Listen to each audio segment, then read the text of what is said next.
Tegas, Sandy Walsh minta sepak bola usia muda di Indonesia dapat perhatian khusus, dianggap masih jauh dari harapan.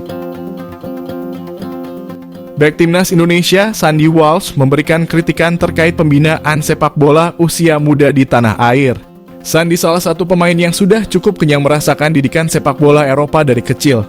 Dia jebolan Akademi Anderlecht di Belgia dan melanjutkan karir juniornya di KRC Genk pada tahun 2019. Setelah itu dia melanjutkan karier profesionalnya ke Zulte Waregem dan akhirnya berlabuh di KV Mechelen hingga saat ini.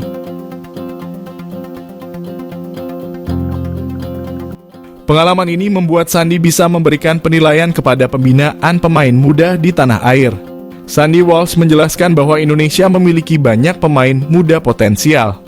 Dia berharap bakat ini bisa disambut oleh klub-klub yang membuat bibit muda ini bisa berkembang.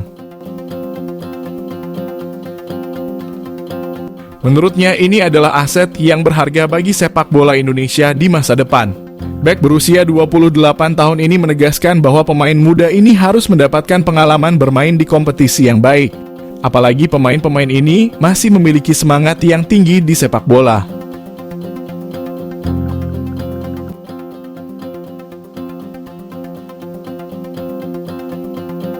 Hal tersebut harus menjadi perhatian penuh demi membawa mimpi mereka semakin tinggi.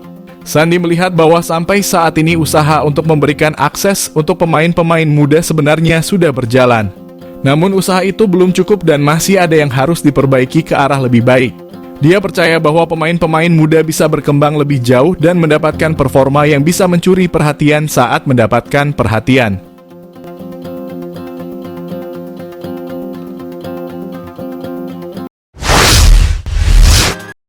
Hoki Caraka membara di Timnas Indonesia, pemain yang diracik legenda Chelsea dan disempurnakan Shin Tae-yong.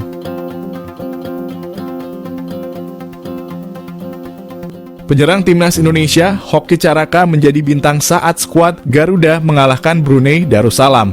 Pada leg kedua putaran pertama kualifikasi Piala Dunia Zona Asia yang digelar di Stadion Sultan Hasan Al Bolkiah, skuad Garuda meraih kemenangan atas Brunei Darussalam. Dari laga itu, sosok yang banyak mencuri perhatian adalah aksi Hoki Caraka. Hoki menjadi pemain yang mendapatkan kepercayaan penuh dari pelatih Shin Tae-yong. Pemain asal PSS Sleman ini sukses melakukan debut dan mencatatkan 2 laga turun sebagai starting XI melawan Brunei Darussalam. Pada pertandingan leg pertama lalu dia mencatatkan debut. Dia akhirnya ditarik keluar pada menit digantikan oleh Ramadan Sananta. Hoki Caraka kembali mendapatkan kepercayaan pada leg kedua melawan Brunei Darussalam. Kala itu dia dipercaya untuk bermain penuh selama 90 menit. Hasilnya, Hoki mencatatkan 2 gol dan 1 assist di laga itu. Menariknya, Hoki Caraka pada awal kariernya merupakan bek dan bukan striker. Bakatnya baru tercium oleh Direktur Teknik Garuda Select, Dennis Wise. Mantan pemain Chelsea itu akhirnya mengubah posisi Hoki menjadi penyerang dan langkah tersebut cukup sukses untuk perkembangan sang pemain.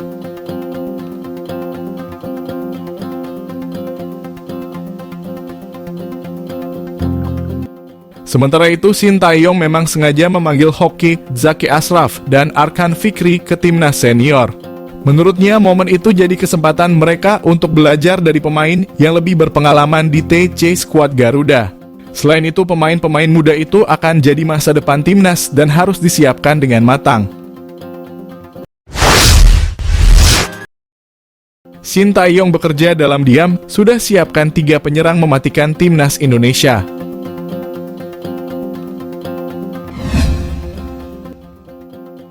Pelatih timnas Indonesia Shin Tae-yong mempersiapkan lini serang skuad Garuda dengan matang. Seperti diketahui, posisi striker jadi masalah bagi Indonesia dalam beberapa waktu terakhir. Hal ini juga sudah dirasakan langsung oleh Shin Tae-yong sejak ditunjuk jadi pelatih 4 tahun lalu. Dia sempat menyoroti masalah ini karena kesulitan menjadi penyerang lokal yang tajam dan masih bisa diandalkan untuk beberapa ajang ke depan. Sambil membangun tim, Shin Tae-yong mulai melakukan seleksi striker skuad Garuda. Pilihan pertama jatuh kepada penyerang Persikabo, Dimas Drajat. Keputusan ini cukup cerdik dan terbukti nyata saat di lapangan. Dimas sampai saat ini mencatatkan 10 caps sukses mencetak 6 gol. Menurut situs penyedia data Transfermarkt, penyerang berusia 26 tahun ini debut di era Shin Tae-yong. Bagi pelatih asal Korea Selatan tersebut, pemilihan Dimas bukan tanpa masalah. Pasalnya, dia sempat gagal memakai jasa pemain kelahiran Gresik ini karena cedera saat timnas membutuhkan. Opsi-opsi lain akhirnya dibuat Ramadan Sananta kemudian jadi nama yang mendapatkan posisi tersebut. Menariknya, debut Ramadan di skuad Garuda kurang memuaskan. Tahun lalu saat FIFA Matchday melawan Curaçao, dia hanya diberikan kesempatan bermain 15 menit dan kembali ditarik setelah turun jadi pemain pengganti. Namun, pendekatan Shin Tae-yong benar-benar terbukti berhasil dalam mengembangkan pemainnya. Sananta kemudian dimatangkan di timnas U23 Indonesia dan didik langsung oleh Shin Tae-yong.